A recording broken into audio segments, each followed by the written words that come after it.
ನಮಸ್ತೆ ಸ್ನೇಹಿತರೆ, ಇಂದಿನ ಒಂದು ವಿಡಿಯೋಗೆ ಎಲ್ರಿಗೂ ಸ್ವಾಗತವನ್ನು ಬಯಸ್ತಾ ಇದ್ದೇನೆ. ಇವತ್ತಿನ ಒಂದು ವಿಡಿಯೋದಲ್ಲಿ ನಾವು ಚರ್ಚೆ ಮಾಡುವಂತಹ ವಿಷಯ ಯಾವುದು ಸಂಬಂಧಪಟ್ಟಿದೆ ಅಂದರೆ ಪಿಡಿಒ ಹುದ್ದೆಗೆ ಸಂಬಂಧಪಟ್ಟಿರುವಂಥದ್ದು. ಬಹಳ ವರ್ಷಗಳಿಂದ ನಿರಂತರ ಒಂದು ಶ್ರಮ ವಹಿಸಿ ಓದಿದಂತಹ ಪಿಡಿಒ ಹುದ್ದೆಗೆ ವಿದ್ಯಾರ್ಥಿಗಳಿಗೆ ಒಂದು ಸಂತೋಷದ ವಿಚಾರ ಮಾರ್ಚ್ 15ನೇ ತಾರೀಕು ಬಂದಿರುವಂಥದ್ದು. ಹಾಗೆ ಒಂದು ನಿರಾಶಾದಾಯಕವಾದಂತಹ ಮಾತು ಕೂಡ ಇದರಲ್ಲಿದೆ. ಯಾವುದು ಅಂದರೆ 1993ರ ಆಕ್ಟ್ನ ಮೇಲೆ ಬರುವಂತಹ ಒಂದು ಸ್ಪೆಸಿಫಿಕ್ ಪೇಪರ್ ಅನ್ನ ತೆಗೆದಿರುವಂಥದ್ದು. ಅದರ ಬಗ್ಗೆ ಕೂಡ ಈ ಚರ್ಚೆಯನ್ನು ಮಾಡೋಣ. ಈ ವಿಡಿಯೋದಲ್ಲಿ ನಾವು ಯಾವ ವಿಚಾರಗಳನ್ನು ತಿಳಿಸ್ತಾ ಹೋಗ್ತೀನಿ ಅಂದರೆ ಪಿಡಿಒ ಅರ್ಜಿಯನ್ನು ಹಾಕುವಾಗ, ಪಿಡಿಒಗೆ ಅಪ್ಲಿಕೇಶನ್ ನೀವು ಹಾಕುವಾಗ ತೆಗೆದುಕೊಳ್ಳುವಂತಹ ಒಂದು ಮುನ್ನೆಚ್ಚರಿಕೆಗಳ ಬಗ್ಗೆ ತಿಳಿಸ್ಕೊಡ್ತೀನಿ. ಹಾಗೆ ಮಹಿಳಾ ಅಭ್ಯರ್ಥಿಗಳಿಗೆ ಒಂದು ಸಂತೋಷದ ವಿಚಾರ, ಅದನ್ನು ಕೂಡ ನಾನು ಈ ವಿಡಿಯೋದಲ್ಲಿ ಹಂಚಿಕೊಳ್ತೀನಿ. ಹಾಗೆ ಮೀಸಲಾತಿಯನ್ನ ಕೋರುವವರು ಪಿಡಿಒಗೆ ಅಪ್ಲಿಕೇಶನ್ನಲ್ಲಿ ಅವರ ಗಮನಕ್ಕೆ ಒಂದಿಷ್ಟು ವಿಚಾರಗಳನ್ನ ತರ್ತೇನೆ. ಹಾಗೆ ಇದರಲ್ಲಿ ಓದಬೇಕಾದಂತಹ ಒಂದು ಪಠ್ಯಕ್ರಮ ಯಾವುದೇ ರೀತಿ ಇದೆ ಅನ್ನೋದರ ಬಗ್ಗೆ ಕೂಡ ಚರ್ಚೆಯನ್ನ ಮಾಡ್ತೇನೆ.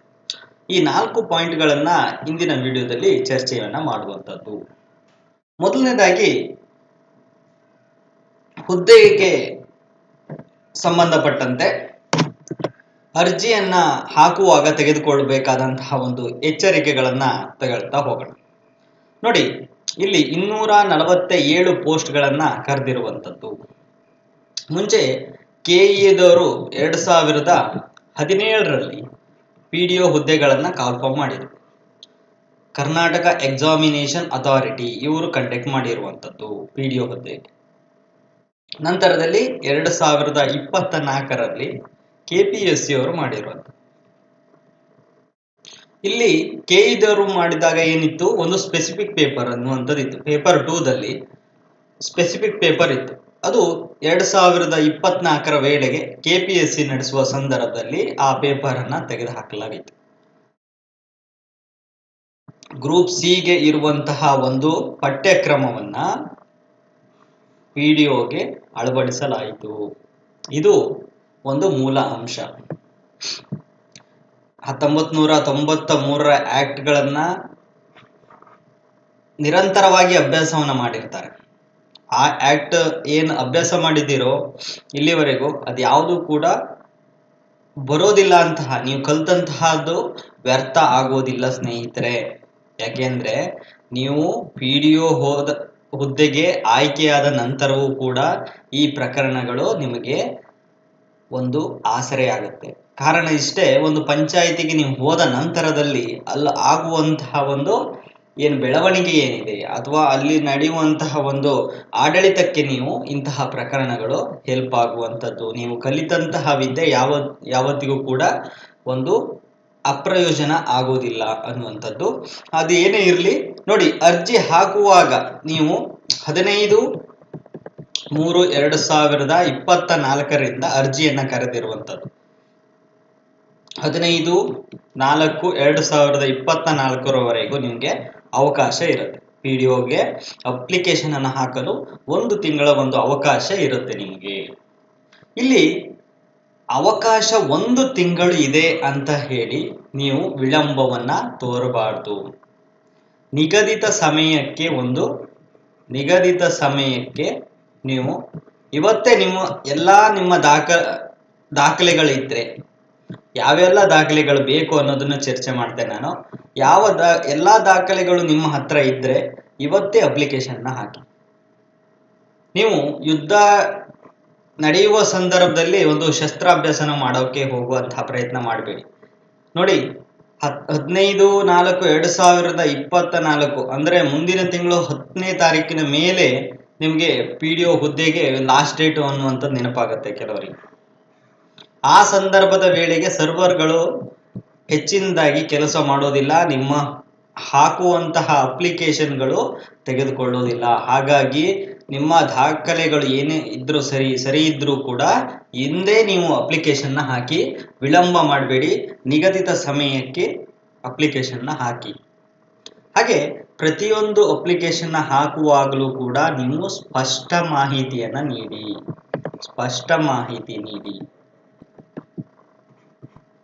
ಯಾಕೆ ಅಂದ್ರೆ ಕರೆದಿರುವಂತದ್ದು 247 ಪೋಸ್ಟ್ ಸ್ನೇಹಿತರೆ.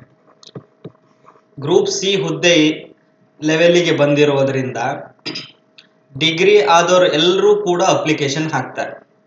247 ಪೋಸ್ಟಿಗೆ ಸುಮಾರು 5 ಲಕ್ಷಕ್ಕೂ ಹೆಚ್ಚು ಅಪ್ಲಿಕೇಶನ್ಗಳು ಬರೋದ್ರಿಂದ ನೀವು ಕೊಟ್ಟಂತಹ ಮಾಹಿತಿ ಅಸ್ಪಷ್ಟವಿದ್ರೆ ನಿಮ್ಮ ಅಪ್ಲಿಕೇಶನ್ ರಿಜೆಕ್ಟ್ ಆಗುತ್ತೆ. ಅಪ್ಲಿಕೇಶನ್ ರಿಜೆಕ್ಟ್ ಆಗುತ್ತೆ.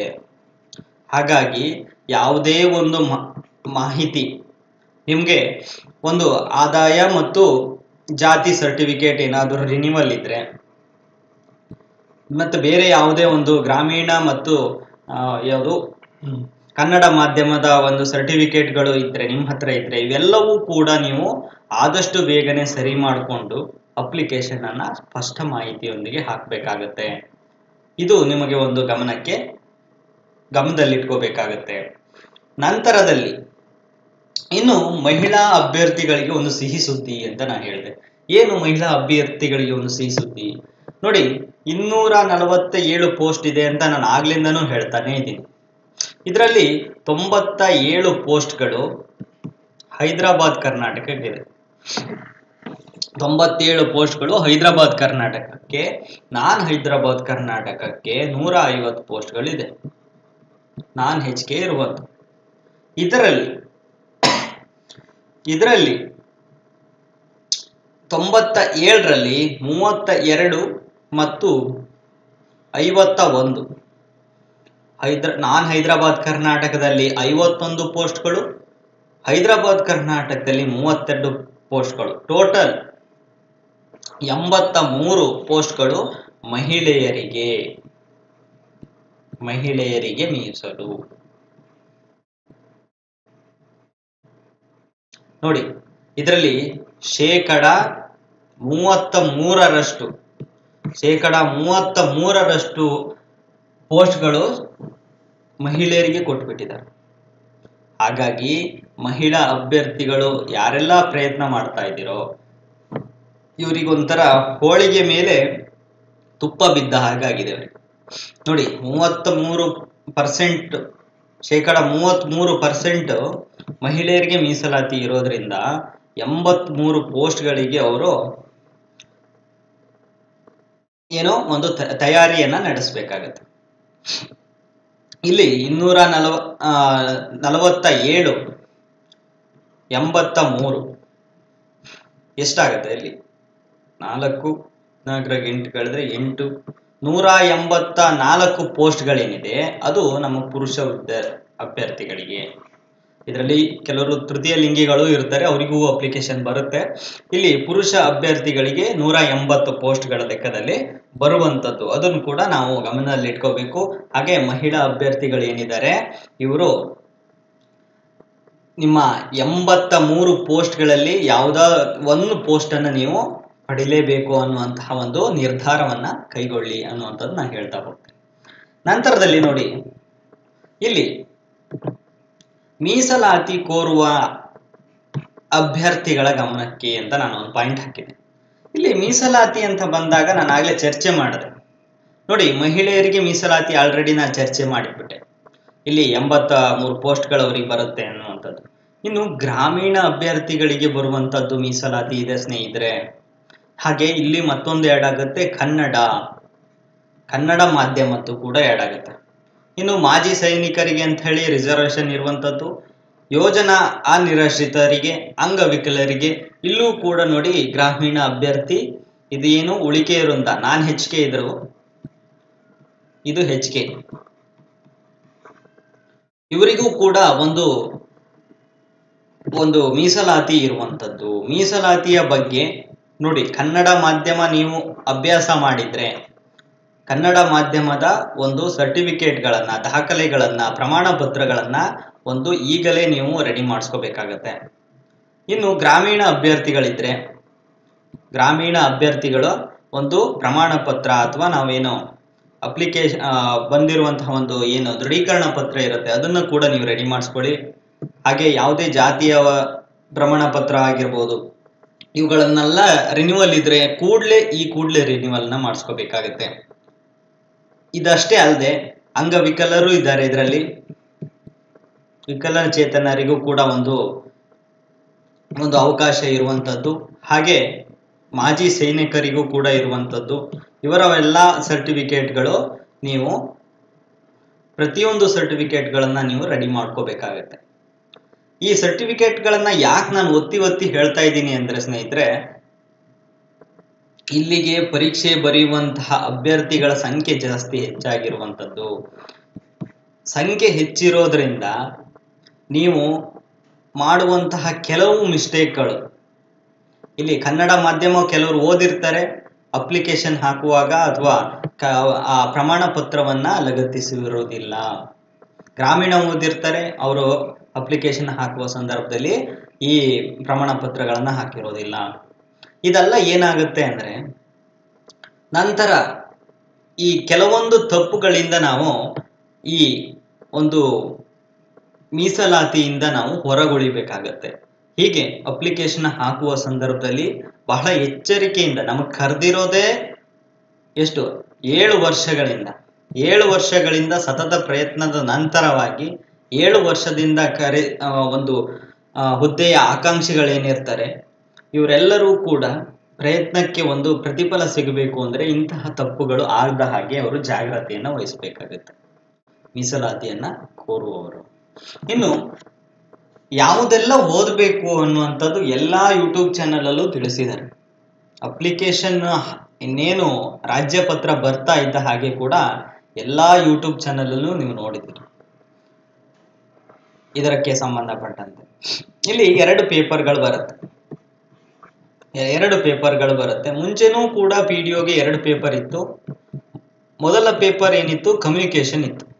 ಎರಡನೇ ಪೇಪರ್ ಏನಿತ್ತು ಸ್ಪೆಸಿಫಿಕ್ ಪೇಪರ್ ಇತ್ತು. ಪಂಚಾಯತ್ ಆಕ್ಟ್ಗೆ ಸಂಬಂಧಪಟ್ಟಂತೆ ಸ್ಪೆಸಿಫಿಕ್ ಪೇಪರ್ ಇತ್ತು. ಈಗ ಅದನ್ನು ತೆಗೆದು ಎರಡನೇ ಪೇಪರ್ ಏನ್ ಮಾಡಿದ್ದಾರೆ, ಅದನ್ನ ಕಮ್ಯುನಿಕೇಶನ್ ಪೇಪರ್ ಆಗಿ ಮಾಡಿರುವಂತ. ಮೊದಲನೇ ಪೇಪರ್ ಏನಿದೆ ಸಾಮಾನ್ಯ ಜ್ಞಾನ, ಜನರಲ್ ನಾಲೆಜ್ ನ ಪೇಪರ್ಗಳನ್ನ ಇಟ್ಟಿದ್ದಾರೆ.